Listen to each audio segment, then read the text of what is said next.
ابو بکر صدیق کو پتہ چلا، وہ بھاگے ہوئے آئے، چادر ہٹائی، ماتھا چوما، آنسوں کے قطرے ماتھے پر گرے، کوا خلیلا و نبیا و صفیہ، ہائے میرا نبی، میرا خلیل، میرا جگر آج مجھ سے جدا ہو گئے۔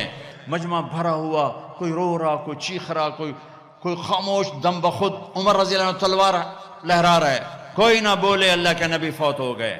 جو بولے گا میں اس کا سر اڑا دوں گا، جو بولے گا میں اس کا سر اڑا دوں گا۔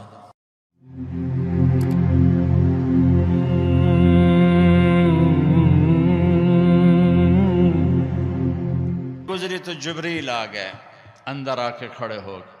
آپ نے فرمایا کیا بات؟ عرض کی ملک الموت دروازے پہ کھڑا ہے، اندر آنے کی اجازت مانگ رہا ہے۔ ہاں، جہاں موت پوچھ کے جائے وہ کیا دربار ہے۔ آپ نے فرمایا آ جائے، تو ملک الموت اندر آئے اور آ کر عرض کی السلام علیکم یا رسول اللہ۔ پھر کہنے لگے میں نے آج تک کسی کو سلام نہیں کیا، آپ پہلی ہستی ہیں جنہیں میں سلام کر رہا ہوں۔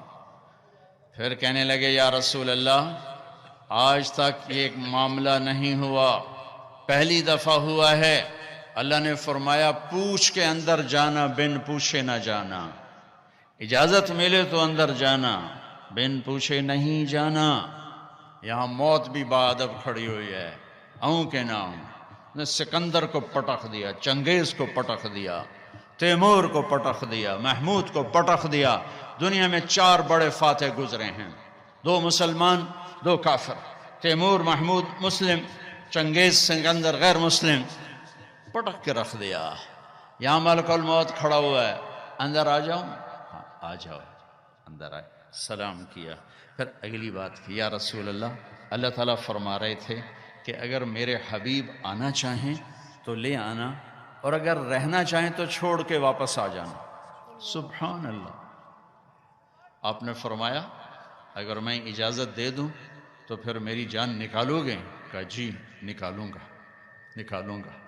تو آپ نے جبریل سے فرمایا اشاروں میں، کیا کہتے ہو، جاؤں یا رہ جاؤں؟ تو جبریل نے عرض کی یا رسول اللہ، اللہ آپ کی ملاقات کے شوق میں ہے۔ واہ یا رسول اللہ، ہائے۔ آپ نے کہا جبریل واپس جاؤ، اللہ سے پوچھ کے آؤ میرے بعد میری امت کے ساتھ کیا کریں، میں پھر جواب دیتا ہوں۔ یہ سوال نہ اٹھتا تو شاید آج ہم بھی بندر خنزیر بنے ہوتے، پر اس کملی والے کو سلام پیش کرتا ہوں جنہوں نے حسن حسین کے لیے تو ہاتھ اٹھائے نہیں، انہیں تو تقدیر کے حوالے کر دیا۔ جب ہماری باری آئی تو پکار اٹھے میرے بعد میری امت کے ساتھ کیا ہوگا۔ تو جبریل واپس گئے، پیغام لائے کہ اللہ تعالیٰ فرما رہے ہیں اے میرے محبوب، ہم آپ کی امت کو آپ کے بعد تنہا نہیں چھوڑیں گے۔ مجھے اس کی عزت کی قسم جس نے ہمیں جمع کی اور سن رہا ہے، میرے نبی کی یہ دعا نہ ہوتی تو جو کچھ امت میں ہو رہا ہے، کوئی بندر بنتا، کوئی خنزیر بنتا، کوئی کتا بنتا، کسی پر پتھر برستے، کوئی زمین میں دھسایا جاتا۔ میرے حبیب کے آنسو میرے نبی کی دعائیں ہیں جنہوں نے اللہ کے آئے عذاب پلٹا دیے، الٹا دیے، ہٹا دیے۔ ہائے بھائیو، میرے نبی سے تو پوچھا گیا، پھر جب آپ نے ملک الموت کو اجازت دے دی تو آخری 2 لفظ یہ سارا مجمع لے کے چلا جائے، میرے نبی کی وصیت کے آخری 2 لفظ، صرف 2 نصیحتیں، صرف 2 نصیحتیں جس میں اپنی 23 برس کی محنت کو نچوڑ کے ڈال دیا، 23 برس کے دکھ درد نچوڑ کے ڈال دیے۔ کہا الصلاۃ وما ملکت ایمانکم، میری امت نماز نہ چھوڑنا، نماز نہ چھوڑنا۔ کراچی میں کتنے فیصد نماز، سندھ میں کتنے فیصد نماز، پنجاب میں، سرحد میں، بلوچستان میں کتنے فیصد نمازی ہیں؟ الصلاۃ، میری امت نماز نہ چھوڑنا۔ ہے اگلی بات اس سے بھی اوکھی فرمائی وما ملکت ایمانکم، میری امت کے غریبوں پہ رحم کرنا، میری امت کے نوکر، ملازم، غلام، پسا ہوا، بے بس، مسکین طبقہ، ان پہ رحم کرنا، جابر نہ بننا، فرعون نہ بننا۔ یہ جملے آپ دہرا رہے تھے، الصلاۃ وما ملکت ایمانکم، حقوق اللہ، نماز، حقوق العباد، غریبوں پہ رحم، الصلاۃ وما ملکت ایمانکم، کہتے کہتے کہتے پھر آخری الفاظ تھے الصلاۃ الصلاۃ الصلاۃ، نماز نہ چھوڑنا، نماز نہ چھوڑنا، نماز نہ چھوڑنا۔ اور پھر اللہم الرفیق الاعلی، اے اللہ مجھے اپنے پاس بلا لے، مجھے اپنے پاس بلا لے۔ اور حضرت ام عائشہ رضی اللہ عنہ کائنات کی واحد خاتون ہیں جن کے سینے پر سر رکھ کے کسی نبی نے جان دی ہو۔ میرے نبی، ام عائشہ بیٹھی ہوئی تھی ایسے چوکڑی میں، میرے نبی کا سر یہاں تھا، ذرا سا یوں کر کے ایسے، اور یہاں سر لگا ہوا تھا، سحری و نحری، یہاں سر تھا، اور آپ کے آخری الفاظ تھے اللہم الرفیق الاعلی، اے اللہ مجھے اپنے پاس بلا لے۔ اور آپ کی آنکھیں پھر گئیں، اما عائشہ رضی اللہ عنہ کی چیخ نکلی، باہر آواز گئی، ازواج مطہرات روتی ہوئی اندر آئیں۔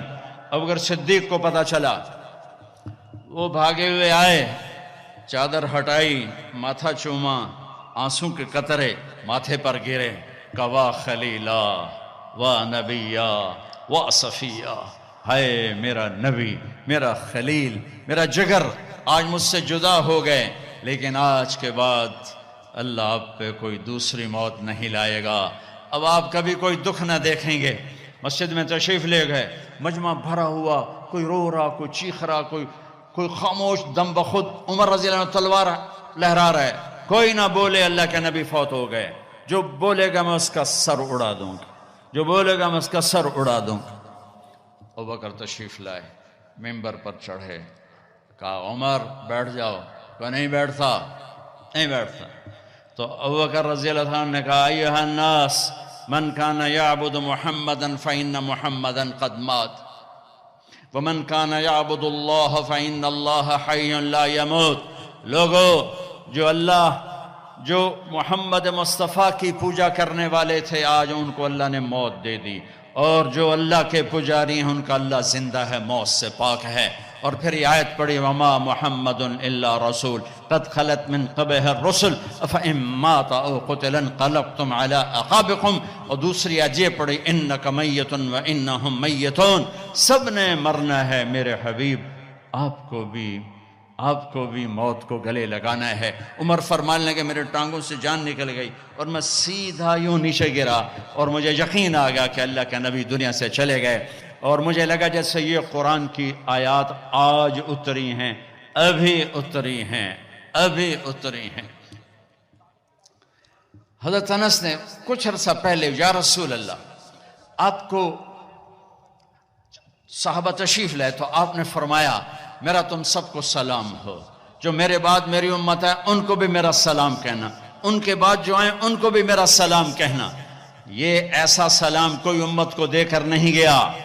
حضرت انس نے پوچھا یا رسول اللہ آپ کو غسل کون دے گا؟ کہا میرے اہل البیت۔ آپ کو کفن کون دے گا؟ کہ میرے اہل البیت۔ آپ کو قبر میں کون اتارے گا؟ کہ میرے اہل البیت۔ آپ کا جنازہ کون پڑھے گا؟ تو آپ کی آنکھوں میں آنسو آ گئے۔ آپ نے فرمایا جب مجھے غسل دے دو، کفن پہنا دو تو سب باہر چلے جانا، سب سے پہلے میرا اللہ اپنی رحمتیں مجھ پہ نازل فرمائے گا، اس کے بعد جبر و میکائیل آ کر میرے لیے دعا کریں گے، پھر ساتوں آسمان کے فرشتے آئیں گے اور میرے لیے دعا کریں گے۔ ہمارے نبی کا جنازہ ایسے نہیں ہوا کہ امام اور مقتدی، اور پھر اس کے بعد میرے اہل البیت کے مرد آئیں گے اور وہ میرے لیے کھڑے ہو کر دعا کریں گے، پھر وہ چلے جائیں گے، ان کی عورتیں آئیں گی، پھر وہ چلی جائیں گے، ان کے بچے آئیں گے، پھر وہ چلے جائیں گے، ان کے غلام آئیں گے، اس کے بعد مہاجرین آئیں گے، وہ میرے لیے دعا کریں گے، پھر وہ چلے جائیں گے، ان کی عورتیں آئیں گی، پھر اس کے بعد ان کے بچے آئیں گے، اس کے بعد ان کے غلام آئیں گے، پھر انصار آئیں گے، وہ میرے لیے دعا کریں گے، پھر ان کے بعد ان کی عورتیں آئیں گی، پھر ان کے بچے آئیں گے، پھر ان کے غلام آئیں گے، پھر مجھے میرے اللہ کے سپرد کر دینا۔ تو آپ کی چارپائی مبارک کے ساتھ لوگ قطار بنا کے کھڑے ہو جاتے تھے، اور ہر ایک انفرادی طور پر آپ کے لیے دعا کرتا۔ لہٰذا یہ پیر کا دن، منگل کا دن سارا گزر گیا، اب بدھ کی رات کو آپ اللہ کے سپرد کیے گئے۔ تو جب آپ کو قبر میں اتارا حضرت ابن عباس، حضرت علی نے، شقران آپ کے غلام نے، تو فضل بن عباس نے، تو جب باہر نکلے تو مغیرہ بن شعبہ قبر پر کھڑے تھے، انہوں نے اپنی انگوٹھی اتار کے قبر میں پھینک دی۔ حضرت علی سے کہنے لگے، علی میری انگوٹھی گر گئی ہے، نکال لو، انگوٹھی نکال لو۔ انہوں نے کہا ہاں ابھی تو قبر بند نہیں کی، نکال لو، انگوٹھی تو خود گرائی تھی۔ نیچے گئے اور جا کر اللہ کے نبی کی جسم سے لپٹ گئے اور آپ کے بوسے لینے لگے، دھڑے مار کے رونے لگے۔ وہ انگوٹھی بہانہ بنایا تھا، آپ سے لپٹ کے چومنا چاہتے تھے، رونا چاہتے تھے، آپ کے ماتھے کا بوسہ لیا، آپ کو لپٹ کے روئے۔ پھر لوگوں نے اوپر سے کہا نکلو نکلو نکلو، تو آخری بندہ جن کا بدن میرے نبی کے پاک بدن سے جا کر لگا وہ مغیرہ بن شعبہ ہیں۔ پھر نکالا گیا، پھر آپ کی لحد تیار کی گئی تھی، اوپر مٹی ڈالی گئی۔ جب باہر نکلے تو حضرت انس فرماتے ہیں جناب بی بی فاطمہ رضی اللہ تعالیٰ عنہ کھڑی تھیں، کہ اطابت نفوسکم ان واریتم علی رسول اللہ التراب، کس جگر سے تم نے دو جہان کے رسول کو مٹی میں چھپایا، کس جگر کے ساتھ تم نے ان کے اوپر مٹی ڈالی۔ ہاں یہی اللہ کا قانون ہے، یہاں بھائیو جانا ہی طے ہے، کوئی نہیں بچا، نہ کوئی بچے گا۔ تو جس سے اللہ راضی ہو گیا اس کے لیے موت سے خوبصورت کوئی پیغام نہیں ہے، جس سے اللہ راضی ہو گیا اس کے لیے موت سے خوبصورت کوئی، بھائیو اللہ کی قسم اگر اللہ راضی ہے تو موت سے خوبصورت کوئی پیغام کوئی نہیں۔ اگر اللہ راضی ہے تو موت سے خوبصورت کوئی پیغام کوئی نہیں، اور اگر اللہ ناراض ہے تو موت سے خوفناک کوئی پیغام کوئی نہیں ہے۔ اور اللہ کو راضی کرنے کے لیے بادشاہ کو فقیر نہیں بننا پڑتا، فقیر کو بادشاہ نہیں بننا پڑتا، بس کی محمد سے وفاتوں نے تو ہم تیرے ہیں، یہ جہاں چیز ہے کیا لوح و قلم تیرے ہیں۔